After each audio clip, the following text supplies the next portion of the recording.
이사야서 2장 4절 이하에 보면 말세 말일에 하나님이 사람이 돼서 오신다는 거예요. 우리 강 박사님이 뭐 간증을 한대. 예. 이렇게 저기 신이님을 만나 뵙고 여러분들을 이 시간에 만나 뵙게 된 거는 진짜 축복입니다. 뭐 백천만급 난조우 그런 말도 있지만 억천만급 난조우 뭐 또 말씀하셨죠. 근데 사실은 우리가 이렇게 일상생활 살아가지만 굉장히 이 하루하루 이 한순간이 굉장히 특별한 날인 것을 저는 굉장히 느끼면서 살고 있는데요.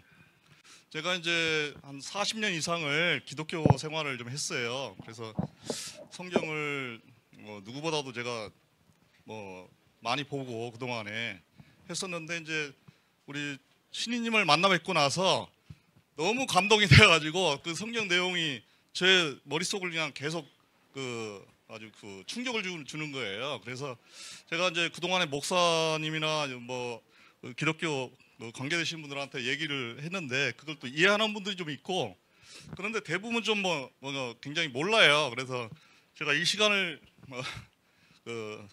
통해서 말씀 좀 드리려고 좀 나왔습니다.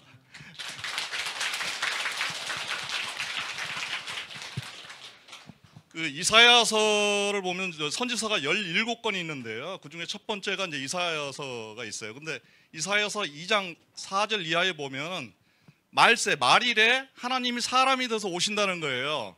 그러니까 모든 백성과 모든 나라들을 심판을 하고 계세요. 근데 심판하는 게 뭐 지구를 폭파시키고 그런 게 아니라 쉽게 말하면 칼을 쳐서 보습을 만들고 창을 쳐서 낫을 만들어 가지고 이 나라와 저 나라가 다시는 전쟁을 못하게 한다 하는 그 예언이에요. 그러니까 무슨 전쟁 무기를 없애서 농기구로 바꾸겠다는 예언이거든요. 그런 이사야서가 기록된 때는 BC 700년경에, 그러니까 2700년경인데 그 당시가 이제 똑같은 상황이에요. 이스라엘도 남북으로 나눠졌어요. 북이스라엘, 남쪽도. 우리나라하고 똑같죠, 지금. 남부로 분단이 돼가지고. 그 당시 우시아 왕이라는 왕이 이제 통치를 하고 있던 시기인데 52년을 통치를 했어요. 가장 많이, 오랫동안. 근데 우시아 왕이 사실은 하나님의 능력을 받아서 강성해졌는데 나중에 교만해져가지고 문둥병이 걸린 그 왕이었어요. 그랬는데 이제 이사야 선지자가 가서 예언을 하게 됐죠. 그것이 이제 미가서의 4장 2절에 똑같은 내용이 나옵니다. 미가서라는 그 선지서에. 그런데 이제 사인을 보여준다고 그러니까 이제 결국은 우시아 왕이 저는 구하지도 않겠고 시험을 하지도 않겠습니다 하는 믿음이 좋은 척 얘기를 하고 있어요. 그렇지만 사실은 믿음이 좋은 게 아니었어요. 그래서 이사야서 9장에 이제 예언을 하게 됩니다. 9장 1절, 2절부터 해가지고 6절까지 예언을 하게 되는데 1절, 2절은 2000년 전에 이미 이루어졌어요. 그다음 3절, 4절, 5절까지는 그동안에 2000년 기간이 걸린 건데 9장 6절에 어떤 내용이 나냐면은 이는 한 아기가 우리에게 낳고 한 아들을 우리에게 주신 바 되었는데 그 어깨에는 정사를 메었다는 거예요. 그러니까 말세 말일에 오시는 분이 그렇게 오신다는 거예요. 근데 정사를 메었다는 건 뭐예요? 신정정치를 하시겠다는 거예요. 근데 그 이름이 기묘자라는 거예요.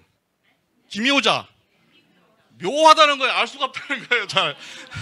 예, 기묘자요. 그래요. 그 다음에 모사요. 그래요. 모사. 모사는 컨설턴트를 해주는 거예요. 상담을 해주고. 또 총재님은 뭐 질문하고 그러면 다 지금 상담을 해주시잖아요. 예. 그런데 사실은 이제 모사라는 것은 약간 삐딱하게 얘기를 하면 뭐라고 얘기해요? 모사꾼 그래요. 예. 근데 기묘자요, 모사요. 그런데 뭐라고 그래요? 전능하신 하나님이라 그래요. 영존하시는 아버지라 평강의 왕이라 할 것입니다. 근데 기독교인들한테 가서 얘기를 하면 이거 예수요 그래요. 근데 사실은 그 예수님은 2000년 전에 하나님의 아들로서 오신 분이에요. 위치가. 그래서 정확히 한번 성경을 좀 보셔야 된다는 거죠. 그리고 이제 그래서 예수님도 혼동할까 봐서 마태복음 21장 33절에 예언을 해놨어요. 말씀을. 그게 뭔지 아세요? 21세기의 33 공약이에요. 그게. 마태복음 21장 33절 이하 포도원 비유. 거기에 보면은 이제 포도원 주인이 포도원을 만들고 농부들한테 세를 주고 떠났어요. 그래가지고 이제 세를 받으려고 종을 보냈더니 핍박하고 돌로 치고 때려 죽이는 거예요. 그래서 그 후에 많은 종들을 보냈더니 역시 똑같은 결과가 생긴 거예요. 그게 뭐냐면 이스라엘이 포도원이거든요. 그러면은 포도원 만들고 이제 세를 주고 한 거거든요. 그 율법 시대예요. 선지자들을 율법 시대 선지자들 종으로 보냈더니 핍박하고 때려 죽여버렸어요. 그 후에 뭐라고 그래요? 자기 아들 공경하리라고 아들을 보냈더니 아들을 죽였어요. 그 2000년 전 오신 예수 그리스도 하나님 아들이거든요. 그러면 그 후에 나중에 어떻게 되느냐? 주인이 직접 오신다는 거예요. 그래서 우리 신이님이 그 주인이 직접 오신 거예요.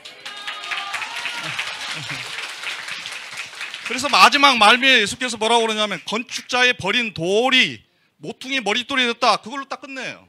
그럼 시편에 있는 그 말씀인데, 그러면 건축자의 버린 돌이 2000년 버렸죠. 모퉁이의 머릿돌로 오신다는 거예요. 모퉁이 어디죠? 한반도예요. 만약 그 유대인 입장에서는 거기가 중심이에요.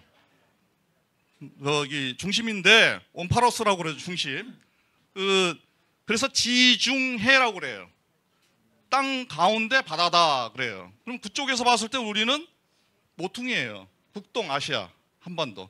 그래서 해남에 보면 땅끝 마을이 있는 거예요. 예. 그래서 모퉁이의 머리로 오신다는 거예요. 머리. 총재님 강연 들어보신 분들 머리로 오셨다고 그러죠. 우리는 손과 발이고. 딱 맞는 말씀이에요. 그래서 전 세계에 있는 기독교인들 좀 깨어나셔야 됩니다. 네, 감사합니다. 자, 허경영 눈에서 우주 에너지 받으세요. right now. 공자, 맹자, 알라, 알리. 어느 누구도 해내지 못한 거 우리 힘으로 한번 해보는 거야. 어려운 얘기가 아니야. 좋은 세상 한번 만들어 보겠다.